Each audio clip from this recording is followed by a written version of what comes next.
চাঁচলের চাবিকাঠি 2026-এ কার দিকে ঘুরবে এই সুইং সিট? নমস্কার সালাম। আমি মোস্তাফিজুর রহমান, একজন পলিটিক্যাল স্ট্র্যাটেজিস্ট। রাজনীতিতে আবেগ নয়, সংখ্যা কথা বলে। আর যে সংখ্যা বোঝে সে খেলা নিয়ন্ত্রণ করে। আজ আমরা চাঁচল বিধানসভা কেন্দ্র 2016, 2021 ইলেকশন, ভোট সুইং এবং 2024 লোকসভা সেগমেন্ট ডেটা বিশ্লেষণ করব, সম্পূর্ণ ডেটা ড্রিভেন অ্যাপ্রোচকে সামনে রেখে। ওকে, চলেন শুরু করি। একটু হালকা ইতিহাস থেকে যদি বলি, চাঁচল মালদার একটি অত্যন্ত গুরুত্বপূর্ণ কেন্দ্র। সহজভাবে বললে, এই কেন্দ্রে যেদিকেই যায় সেই দিকেই পুরো মালদা উত্তর এর রাজনৈতিক ফলাফল প্রভাবিত হয়। এক সময় কংগ্রেসের স্ট্রং হোল্ড ছিল, পরে 2021-এ ম্যাসিভ শিফট হয়, টিএমসি ডমিনেশন তৈরি হয়। কিন্তু 2024-এ আবার কংগ্রেস কামব্যাক। মনে হয় এই সিট পুরোপুরি হাই ভোল্টেজ সুইং জন একটা। ওকে, চলুন শুরু করি 2016 বিধানসভা নির্বাচন থেকে। এখানে 2016তে যদি বলি, সেখানে কংগ্রেস জয়ী হয়েছিলেন। কংগ্রেস সেখানে 54.5% ভোট শেয়ার নিয়ে 92,590 ভোট তারা পায়, ফার্স্ট স্থান অধিকার করে।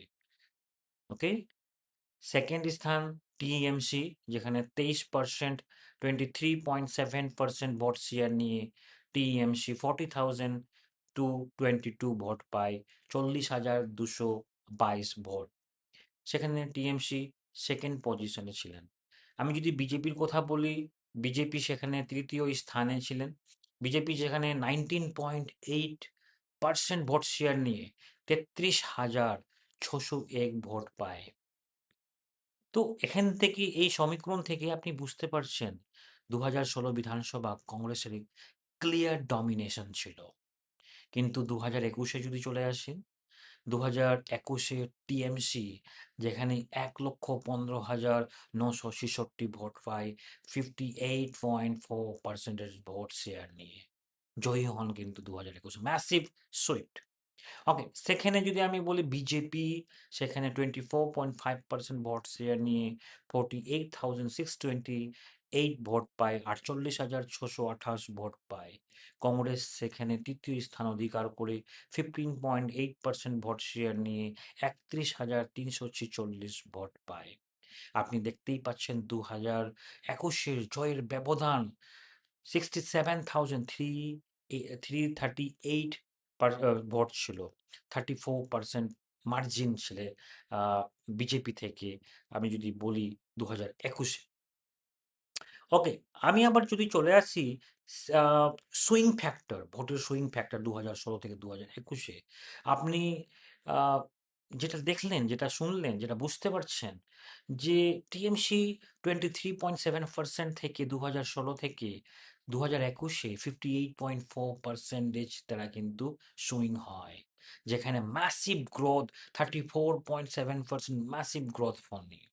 কংগ্রেসের যদি দেখেন, সেখানে যেখানে 2016-তে 54.5% ভোট ছিল, সেখানে ডিক্রিজ হয়ে কলাপস হয়ে 15.8%-এ আসে, যেখানে 38.7% পুরোপুরি ভোট সুইংটা আপনি বুঝতেই পারছেন এই সমীকরণ থেকে কংগ্রেস থেকে টিএমসির দিকে শিফট হয়।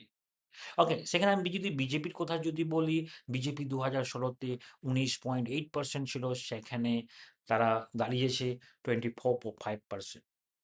2016 থেকে 2021-এ তারা রাইজ করেছে, 4.7% তারা ইনক্রিজ করেছে নিজের ভোট শেয়ার। এখান থেকে বোঝা যায় কংগ্রেসের ভোট ব্যাংক সরাসরি শিফট হয়েছে টিএমসিতে।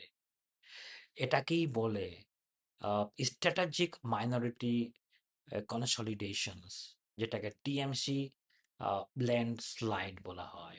ওকে, যদি বলি 2024 লোকসভার ক্ষেত্রে যদি বলা হয় চাঁচলে, কংগ্রেস আবার কামব্যাক করে কংগ্রেস সেখানে 67,265 ভোট লিড চায় এই সেগমেন্টে।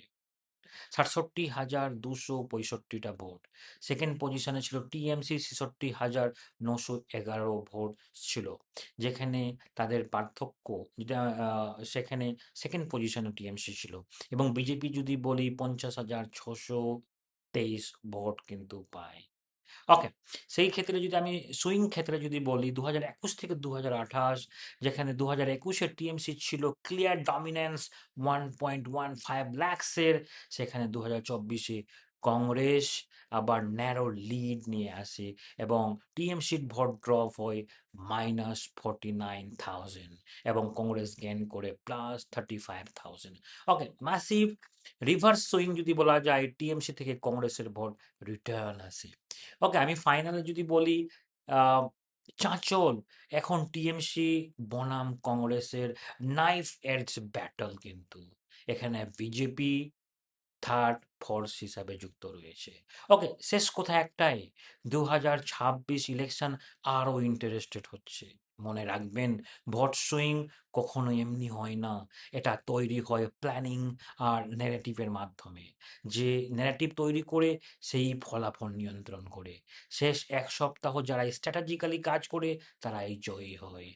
তাই আগামী নির্বাচন যদি আপনি সঠিক স্ট্র্যাটেজি এবং সায়েন্টিফিক অ্যাপ্রোচ নিয়ে এগোতে চান, তাহলে আজই আমরা পলিটিক্যাল কনসালটেন্সি হিসাবে কাজ করি। আমি নিজেই পলিটিক্যাল স্ট্র্যাটেজিস্ট।